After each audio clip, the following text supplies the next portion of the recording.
وعلى آلك وأصحابك يا نور اللہ۔ اعتکاف کی نیت کر لیجئے، نویت سنت الاعتکاف۔ میرے شیخ طریقت امیر اہل سنت بانی دعوت اسلامی حضرت علامہ مولانا ابو بلال محمد الیاس ستار قادری رضوی زیدہ مجدہ و شرفہ و علمہ و عملہ اپنے رسالے ضیاء درود و سلام میں درود پاک کی فضیلت نقل فرماتے ہیں۔ ہمارے نبی، آپ کے نبی، پیارے نبی، اچھے نبی، اللہ پاک کے آخری نبی محمد عربی صلی اللہ تعالی علیہ وآلہ وسلم نے ارشاد فرمایا، جو شخص مجھ پر روزانہ 50 مرتبہ درود پاک پڑھے گا، میں اس سے قیامت کے دن مصافحہ کروں گا۔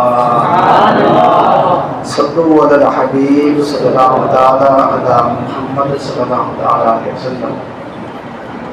پیارا محترم اسلامی بھائیو، اس حدیث پاک کو آپ نے کئی مرتبہ سنا بھی ہوگا، ہمارے اسلامی بھائی بیان بھی کیے ہوں گے، اور یہ فضیلت سن کر بیان کر کے درود پاک بھی پڑھے ہوں گے جیسے آج پڑھیں۔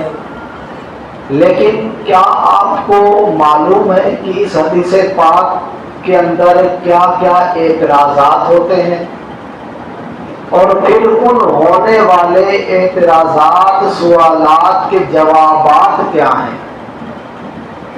اگر میں آپ میں سے کسی سے پوچھوں کہ یہ حدیث پاک سرکار نے فرمایا جو روزانہ 50 مرتبہ درود پاک پڑھے گا، میں اسے بروز قیامت مصافحہ کروں گا، یہ حدیث پاک ہے، اس پر کتنے سوال ہو سکتے ہیں؟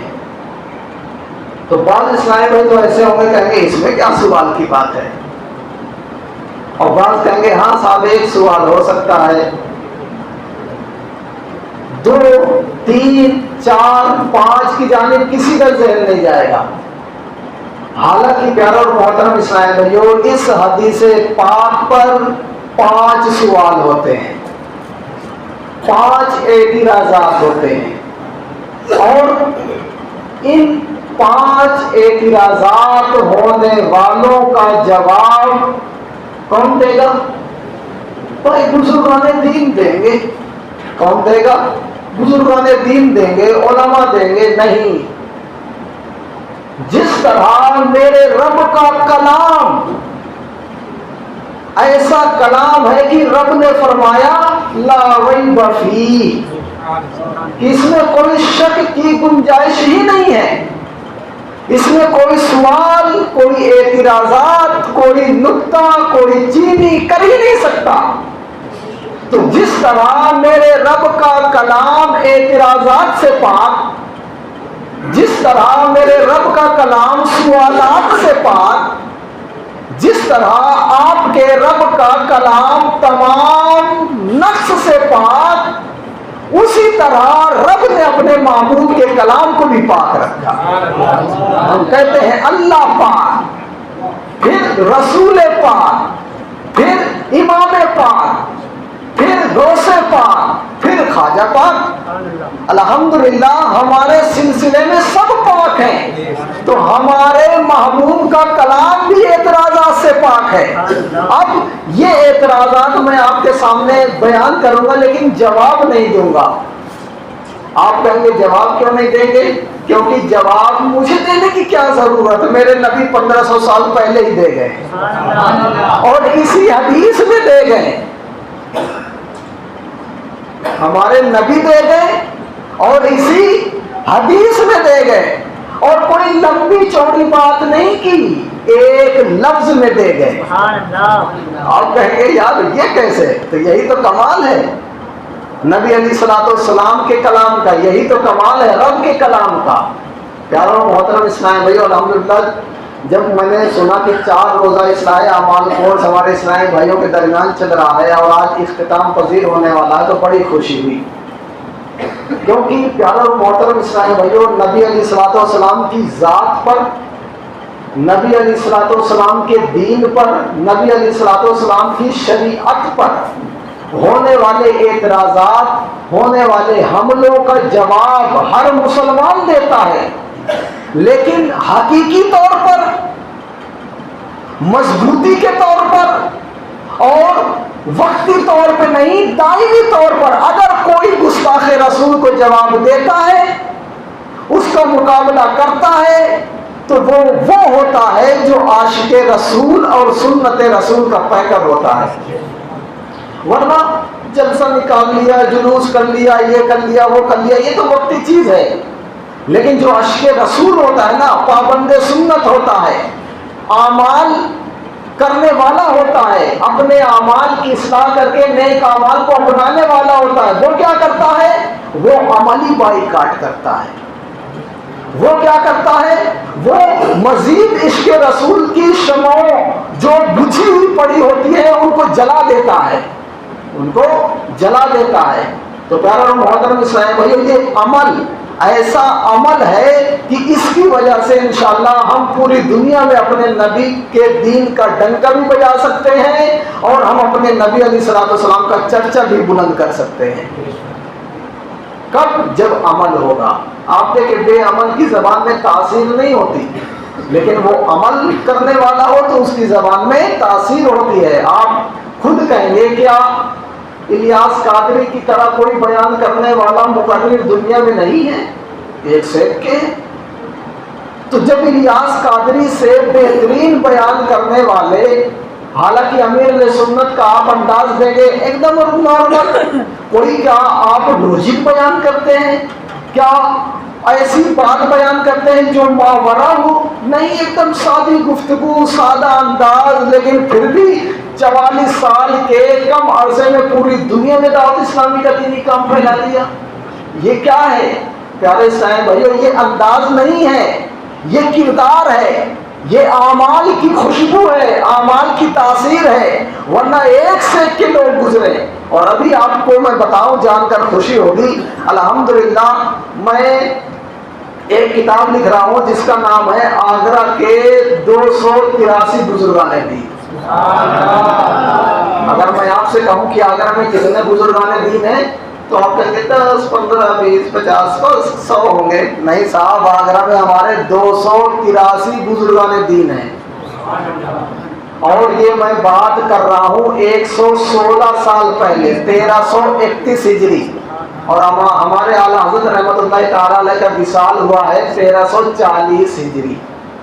اسی سرزمین آگرہ میں یہ کتاب لکھی گئی تھی، اور کس نے لکھا؟ وہ مفتی آگرہ تھے، سعید احمد ماہروی رحمت اللہ تعالیٰ علیہ کا نام ہے۔ اس وقت یعنی اعلیٰ حضرت کے زمانے میں، اور انہوں نے اپنی اس کتاب میں اعلیٰ حضرت کا بھی تذکرہ کیا ہے، 283 بزرگان دین کی سیرت لکھے۔ پھر 1331 ہجری کے بعد یعنی 116 سال میں بھی کئی بزرگان دین آئے ہیں، ان کو ہم جوڑیں گے تو یہ 300 سے اوپر جائے گی۔ پھر ایک کتاب انہی کی ہے آگرہ کی تاریخ، میں وہ بھی الحمدللہ ترتیب دے رہا ہوں، انشاءاللہ ان قریب وہ کتاب بھی آپ کے ہاتھ میں ہوگی کہ آگرہ کی تاریخ کیا ہے، آگرہ کیسے بنا، مسلمانوں کا کیسا رول رہا، کیا ہوا کیا نہیں ہوا۔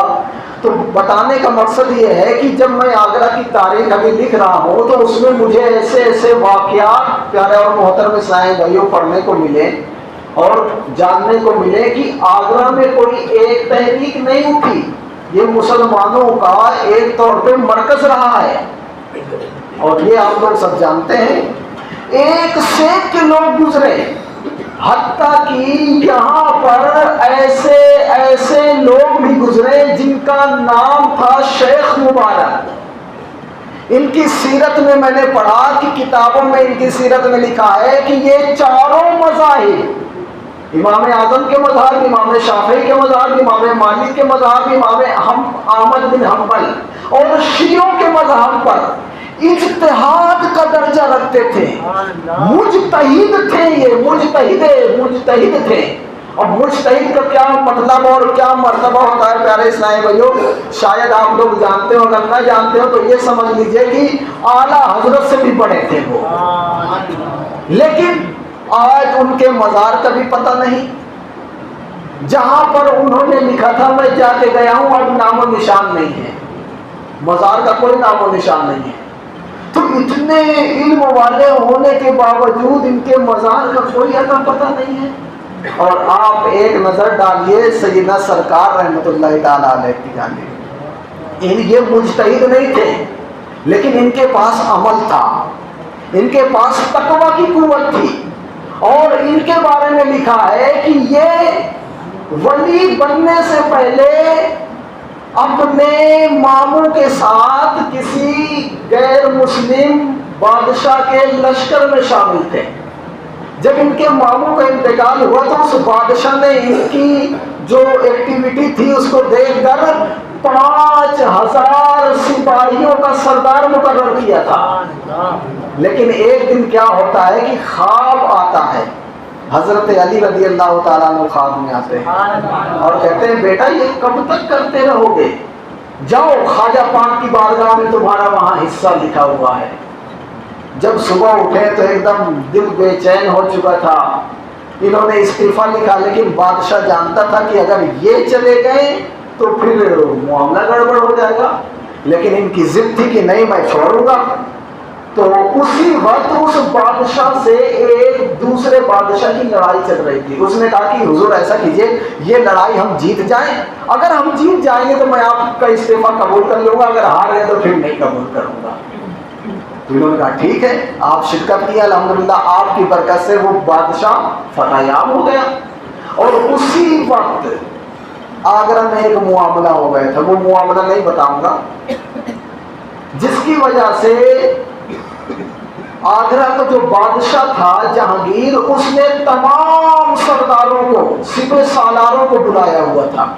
وہ جو بادشاہ تھا غیر، وہ بھی جہانگیر کے ماتحت تھا، لہذا ان کو موقع مل گیا کہ آگرہ جاؤں گا، آگرہ سے اجمیر کتنی دور ہے، بس وہاں نکل جاؤں گا، پھر ان کو پتہ بھی نہیں چلے گا۔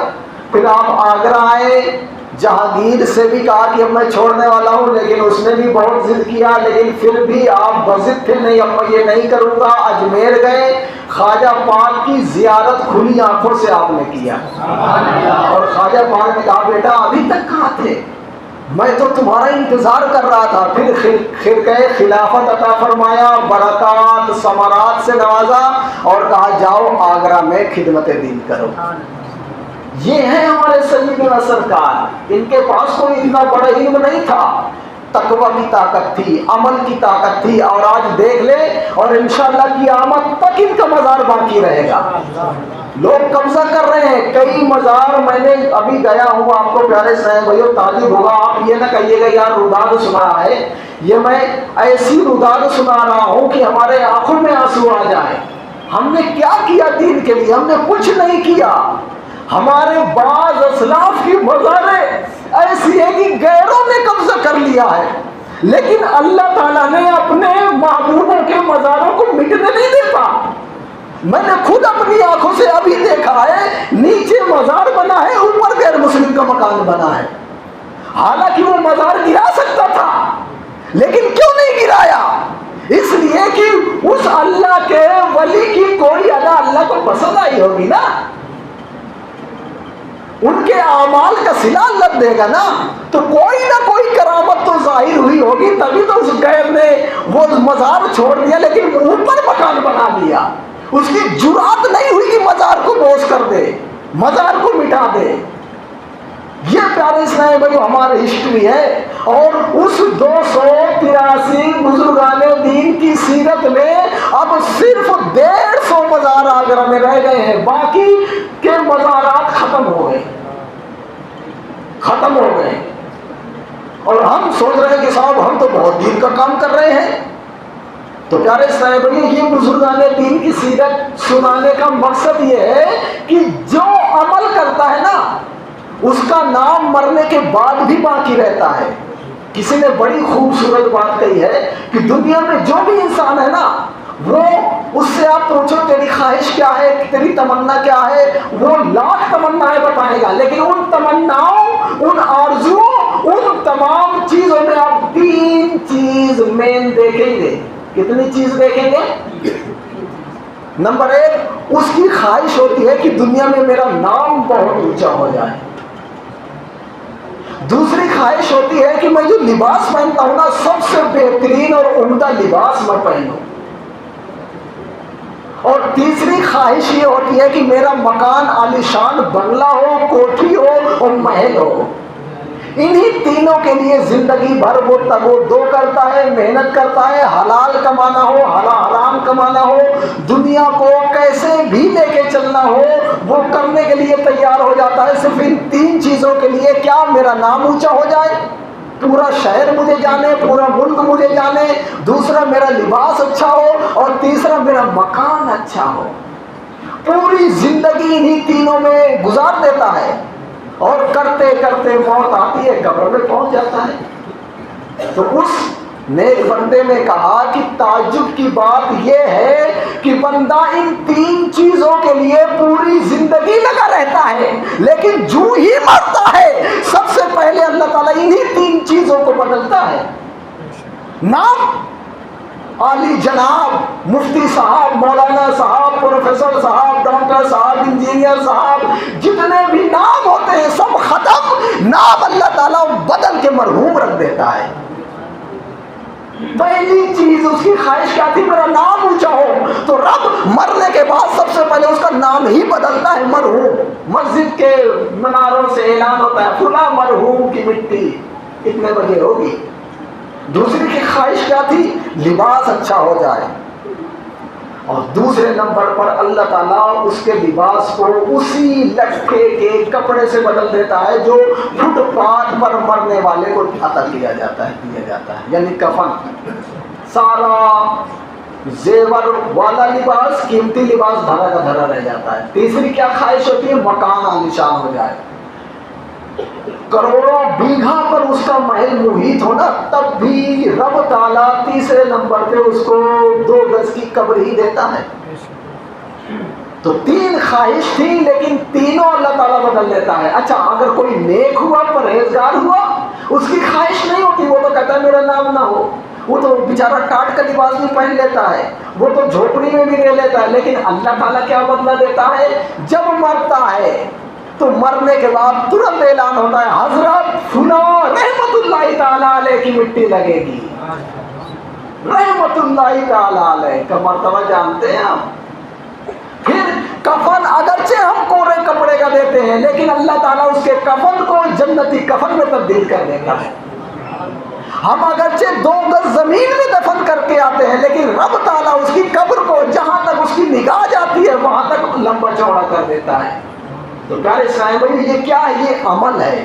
تو الحمدللہ یہ جو 4 روز کا اصلاح اعمال کورس ہوا، اس میں جو آپ سیکھیں اس کو لے کر جائیے گا. اب یہ نہ ہو ہم پہلے نماز پڑھتے تھے اس کا انداز الگ تھا، لیکن اب انداز الگ ہونا چاہیے، کیونکہ ہم نے اپنے اعمال کی اصلاح کیا ہے. پہلے تو اٹھک بیٹھک کر لیتے تھے، لیکن اب جب رکوع سے اٹھیں اور کہیں سمی اللہ لمن حمیدہ، تو اس کا معنی بھی ذہن میں ہو. اس کا معنی کیا ہوتا ہے؟ اللہ نے اس کی بات سن لی جس نے اللہ کی تعریف کیا. تو پھر ہم کیا کہتے ہیں؟ ربنا ولک الحمد. اے اللہ میری بھی سن دے، میں بھی تو تیری تعریف کر رہا ہوں. یہ اگر تصور بن جائے پیارے صاحب، وہ لوگ اعتراض کرتے ہیں صاحب میرا دل نہیں لگتا، میرے وسوسے آتے ہیں. یہ آپ اس انداز سے نماز پڑھیں، پھر مجھے بتائیے وسوسے کہاں رہتے ہیں؟ سمی اللہ لمن حمیدہ، اللہ نے سن لیا اس کی جس نے اس کی تعریف کی.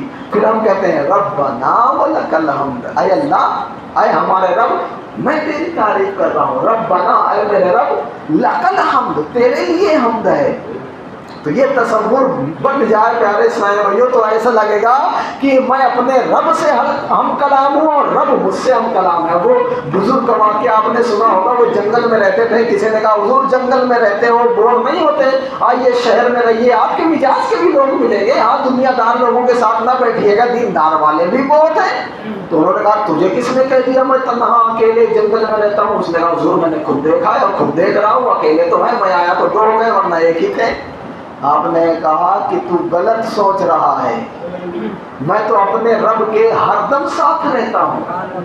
جب اس کی سننی ہوتی ہے قرآن پاک لے کر بیٹھ جاتا ہوں, جب اپنی سنانی ہوتی ہے نماز پڑھنے لگتا ہوں. تجھے کس نے کہہ دیا کہ میں اکیلے رہتا ہوں؟ تو پیارے صاحب یہ انداز ہو, جب یہ انداز ہوگا نا زبان میں تاثیر, ہمارے جسم, لوگ کہتے ہیں نا کہ صاحب صرف بات ہی اثر نہیں کرتی.